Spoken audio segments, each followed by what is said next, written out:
A fundamental principle of American democracy is that when we lose an election, we accept the results. That principle, as much as any other, distinguishes democracy from monarchy or tyranny. And anyone who seeks the public trust must honor it. At the same time, in our nation, we owe loyalty not to a president or a party, but to the Constitution of the United States. Welcome back to Celebs Watch 211. If you have been following the United States of America, that is the USA's 2024 presidential elections, then by now I believe you know that the former president, that is Donald J. Trump, has won the elections by slightly over 50% of the electoral votes. Some of the first people who have come out to recognize and congratulate the president-elect are none other than Michelle and Barack Obama. The former president and his first lady issued a joint statement that reads, "Over the last few weeks and through Election Day, millions of Americans cast their votes, not just for president, but for leaders at every level. Now, the results are in, and we want to congratulate President Trump and Senator Vance on their victory. This is obviously not the outcome we had hoped for, given our profound disagreements with the Republican ticket on a whole host of issues. But living in a democracy is about recognizing that our point of view won't always win out and being willing to accept the peaceful transfer of power."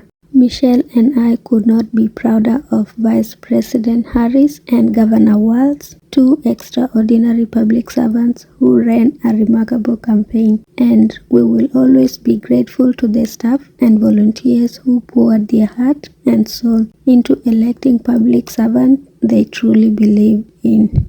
As I said on the campaign trail, America has been through a lot over the last few years, from a historic pandemic and price hikes resulting from the pandemic to rapid change and the feeling a lot of folks have that no matter how hard they work, treading water is the best they can do. Those conditions have created headwinds for democratic incumbents around the world, and last night showed that America is not immune. The good news is that these problems are solvable, but only if we listen to each other and only if we abide by the core constitutional principles and democratic norms that made this country great. In a country as big and diverse as ours, we won't always see eye to eye on everything, but progress requires us to extend good faith and grace even to people with whom we deeply disagree. That's how we've come this far, and it's how we will keep building a country that is more fair and more just, more equal and more free. Here is a glimpse of how Michelle and Barack Obama ran the campaign for Kamala Harris in different states of the U.S. The vice president on the trail just 2 days ago. Let's listen in to what Michelle Obama has to say.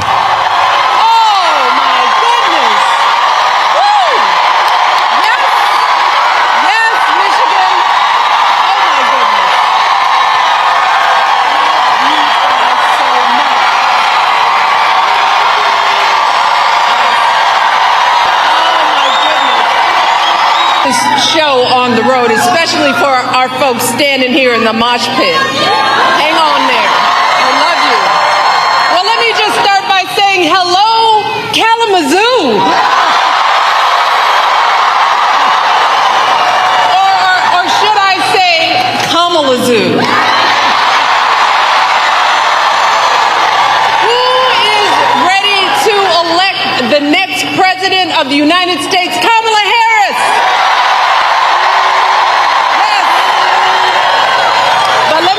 Start, of course, by thanking Hallie for everything she's done to get out the vote here in Michigan.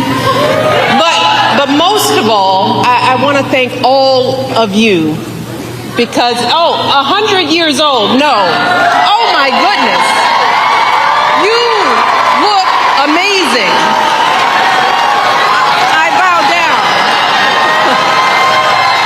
Doesn't it feel us in such a long time, it feels good to see how strong, how hopeful, how energized, how organized we all are.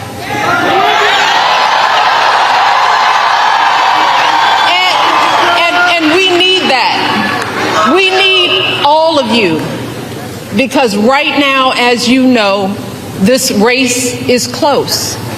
It's too close for my liking.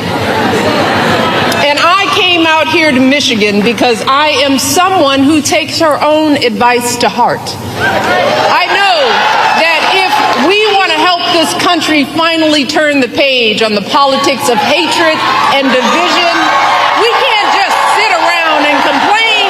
No, we've got to do something. If we want to usher in the next generation of American leadership, we have got to do something. If we want to elect someone with a character that is worthy of the Oval Office, someone with the strength of heart to guide our country to a better day, we have got to what? And that someone, of course, is my dear friend Kamala Harris. And Michigan, I am so hopeful about the energy and poise and joy that Kamala has injected into this race. And if you know Kamala like I do, that's no surprise. I mean, think about it. No one could have predicted the way everything would have unfolded this summer. And yet, in a critical moment when our country needed her, Kamala couldn't have been more prepared to meet that moment. And she's met it every single day since. Yes. Oh, she's filling arenas in a way we haven't seen for years. She's building a remarkable campaign in record time, dominating her opponent so thoroughly in the debate, he was too scared to face her again.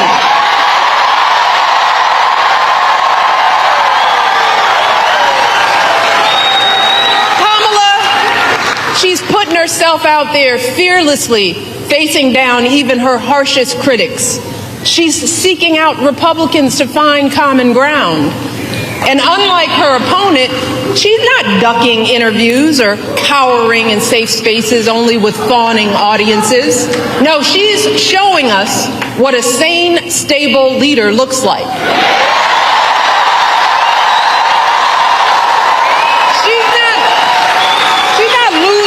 Train of thought or stumbling over her words, and she's doing it all with vigor and with grace. That's because Kamala Harris is a grown-up.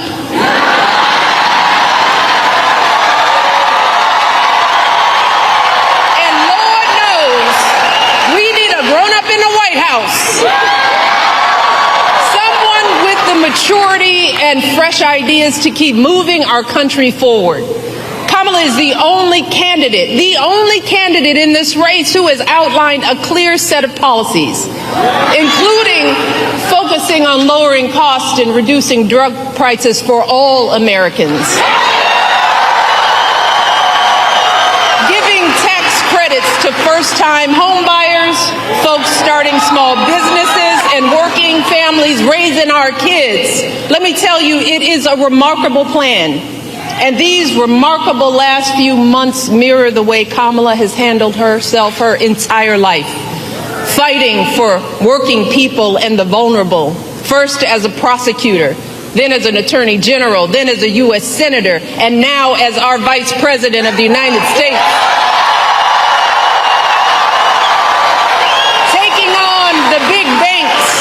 The transnational gangs and predatory for-profit colleges, and always doing it, holding her head high with warmth and dignity and class. So Michigan, do not buy into the lie that we do not know who Kamala is or what she stands for. This is someone who understands you, all of you, someone from a middle-class family raised mostly by her mom, like so many of us, leaning on her neighbors like we all do. That's what you want in a president. someone who gets you and will have your back. Take it from me. And I know good people. Kamala Harris is an extraordinary human being. She is an extraordinary candidate, and she will be an extraordinary president of the United States of America. Are you ready to go? Oh, it is good to be back in Wisconsin. Good to be back in the Midwest. And good to be back in Milwaukee. Now, you may have noticed we're doing our rally a little early because we have to wrap up before the Packers-Lions game starts. I'm not trying to compete against that. And the Bears are also playing, so hey.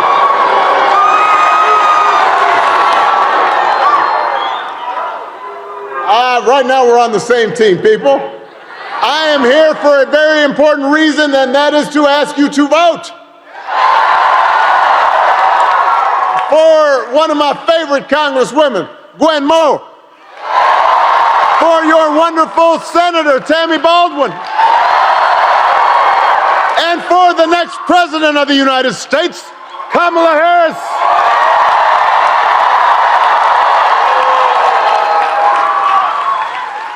Now, if you have not voted yet, today is the last day of early voting in Milwaukee. You can still get it done before the game. I won't be offended if you leave right now. If you have an absentee ballot, do not put it in the mail at this point. Bring it to a drop box at any early voting site. And if you can't vote early, make a plan to vote on Election Day, November 5th. Polls are open from 7 a.m. to 8 p.m. Just go to let me make sure I get this right, wisdems.org/vote. And that'll tell you where you can go. And remember to bring your photo ID. And then get your friends and your family to make a plan to vote too, because together, in 3 days, we have a chance to choose a new generation of leadership in this country and start building a better and stronger and more hopeful America. Now, I don't think it's any news to you that this election is going to be tight.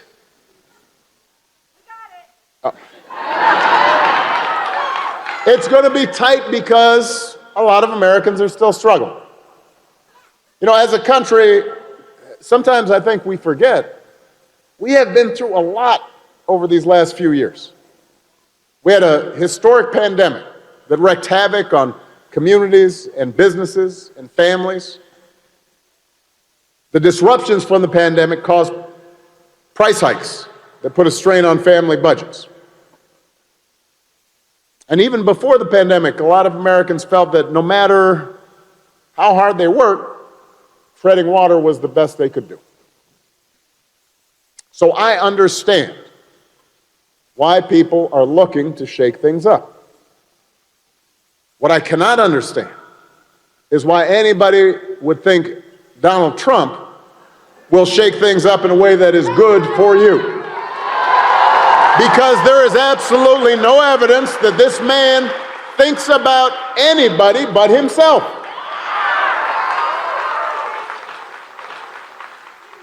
This is a 78-year-old billionaire who has not stopped whining about his problems since he rode down that golden escalator 9 years ago.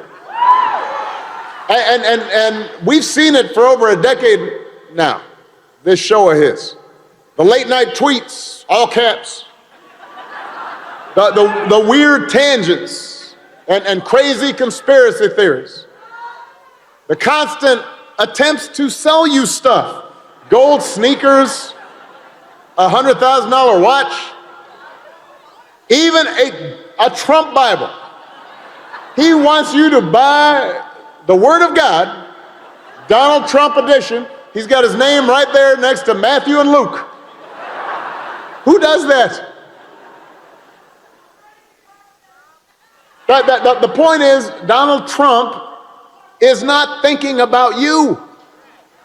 His entire campaign, just like his entire presidency, has always been based on him. It's about him, his status, his money, his ego, his grievances, his insecurities. He wants the middle class to pay the price for another huge tax cut that would mostly help him and his buddies. He doesn't care if he costs more women their reproductive freedom, because apparently he doesn't think that it's going to affect him. It won't make a difference in his life. But most of all, Donald Trump wants us to think that this country is hopelessly divided between us and them, between real Americans, quote unquote, who support him, of course, and outsiders who don't. Because he thinks that having America divided, having people angry and resentful, will increase his chances to get elected. It's as simple as that. And I'm here to tell you, Milwaukee, we do not need another 4 years of Trump's arrogance and incompetence and division. America's better than that. America's ready to turn the page. America's ready for a new story, a better story. We are ready for a president, Kamala Harris.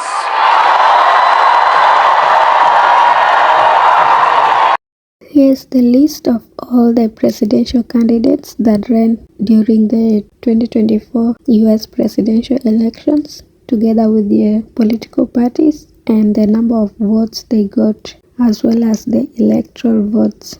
For those who may not be familiar with the US system of elections, an electoral vote means that when you vote in a presidential election, your individual vote for a candidate counts towards the popular vote in your state.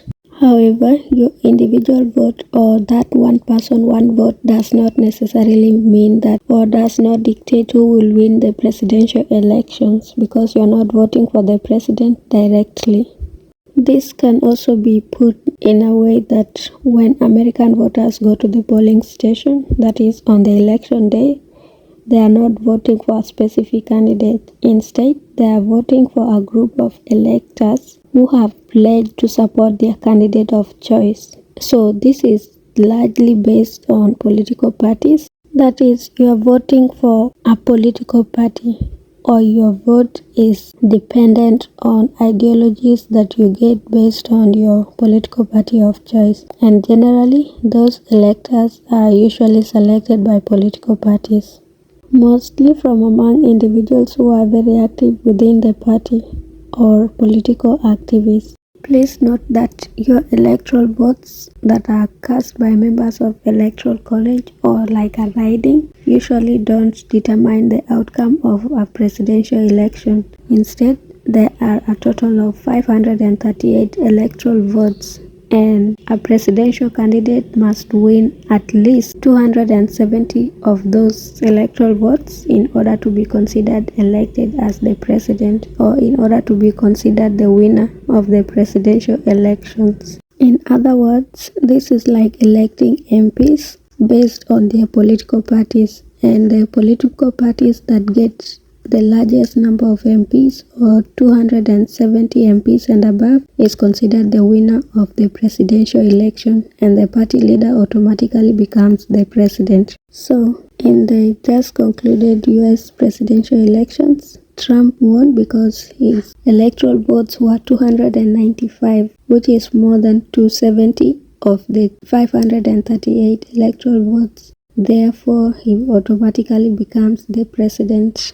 That said, Kamala Harris has come forward to acknowledged Trump's winning of the presidential election. She congratulated him and promised the Americans that she would continue working hard to ensure that all the policies that they wanted to introduce are introduced and that they make America great for everyone. Good afternoon. We're coming on the air. We want to take you to live pictures right now because Vice President Kamala Harris is about to come before the cameras at her alma mater, Howard University in Washington, D.C., to concede her loss to former President Donald Trump. The Vice President, of course, hoped to give a different speech last night, but here she is today after learning that she has lost the election to the former president. She's at her alma mater in Washington, D.C., where so many supporters had gathered last night hoping that they would hear a much different speech from the Vice President. Today, delivering this speech. Good afternoon.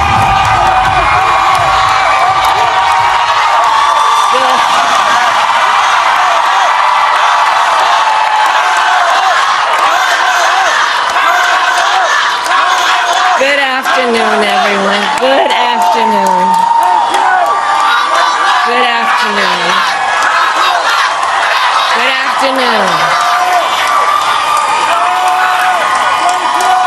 Thank you all. Thank you, thank you. Thank you, thank you. So let me say, and I love you back. And I love you back. So let me say, my heart is full today. My heart is full today, full of gratitude for the trust you have placed in me, full of love for our country, and full of resolve. The outcome of this election is not what we wanted, not what we fought for, not what we voted for, but hear me when I say, the light of America's promise will always burn bright. As long as we never give up, and as long as we keep fighting.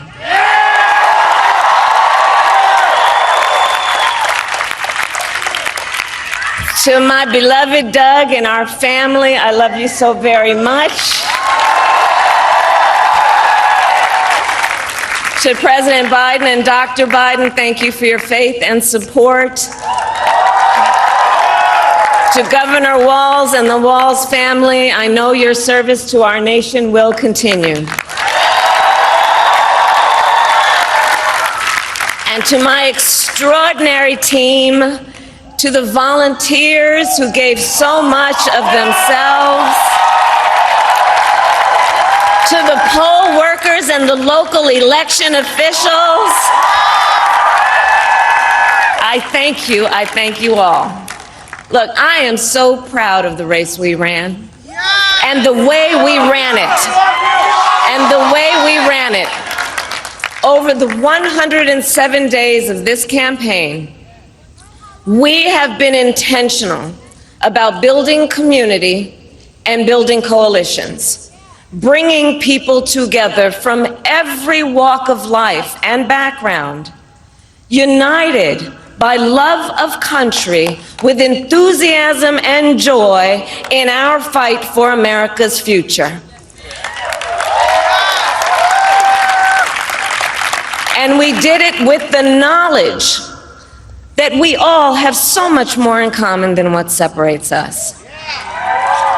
Now, I know folks are feeling and experiencing a range of emotions right now. I get it.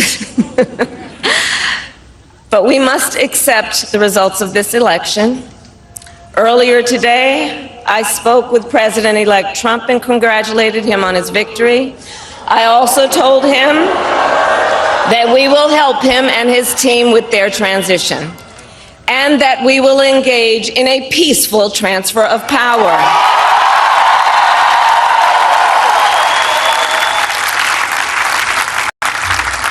A fundamental principle of American democracy is that when we lose an election, we accept the results. That principle, as much as any other, distinguishes democracy from monarchy or tyranny. And anyone who seeks the public trust must honor it. At the same time, in our nation, we owe loyalty not to a president or a party, but to the Constitution of the United States.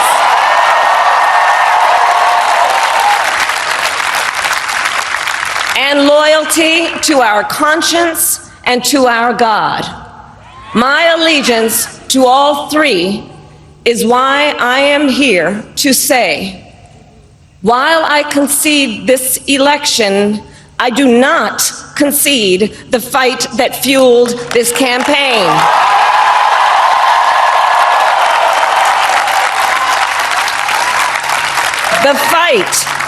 The fight for freedom, for opportunity, for fairness, and the dignity of all people.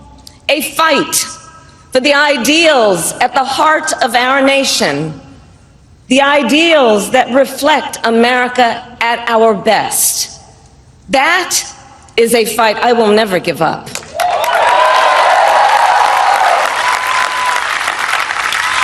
I will never give up the fight for a future where Americans can pursue their dreams, ambitions, and aspirations, where the women of America have the freedom to make decisions about their own body and not have their government telling them what to do.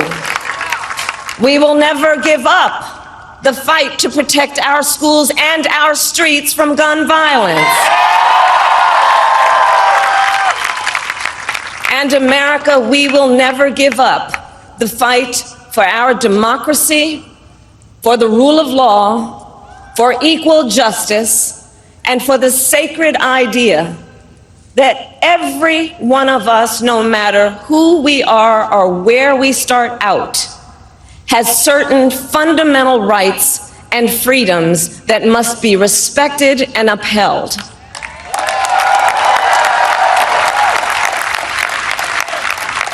And we will continue to wage this fight in the voting booth, in the courts, and in the public square. And we will also wage it in quieter ways, in how we live our lives, by treating one another with kindness and respect, by looking in the face of a stranger and seeing a neighbor, by always using our strength to lift people up, to fight for the dignity that all people deserve. The fight for our freedom will take hard work, but like I always say, we like hard work. Hard work is good work. Hard work can be joyful work. And the fight for our country is always worth it. It is always worth it.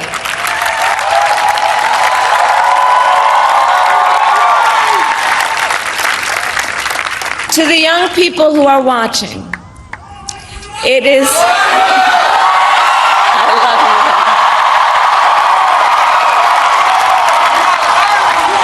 To the young people who are watching, it is okay to feel sad and disappointed, but please know it's going to be okay. On the campaign, I would often say, when we fight, we win. But here's the thing. Sometimes the fight takes a while. That doesn't mean we won't win. That doesn't mean we won't win. The important thing is don't ever give up. Don't ever give up. Don't ever stop trying to make the world a better place. You have power. You have power. And don't you ever listen when anyone tells you something is impossible because it has never been done before. One thing that is very clear in this world is that power is switch, which is why people don't usually like to let go of it. However, if there's one thing to learn from the just concluded US presidential elections, then it's that people need to learn the act of accepting the outcomes of whatever competition they take part in. any competition will always have a winner and a loser. So for our African presidents especially, they need to let go of this idea of always wanting to rig elections so that they retain power or so that they gain power if they are first-time presidents. Also, a lot of work needs to be done in terms of enabling the voters to vote electronically. That way, no one gets to interfere with their votes, especially during the tallying. But if you have to manually punch in votes and all that, then not everyone has integrity. And that's where you find that people who feel like they would have won election don't do that because of rigging. And if at all these leaders actually want to do something beneficial to their citizens, then they will not mind who's winning and who's not, because there's always a next time and they can always vie for the next elections. But it seems like most of them are so fixated in winning the current election simply to loot, not to work for the benefit of anyone, which is why it makes it so hard for them to accept any election results. And that's one big takeaway that I've seen in these US presidential elections. Let me know what your thoughts are in the comment section, and don't forget to subscribe so that you get notified anytime I upload a new video.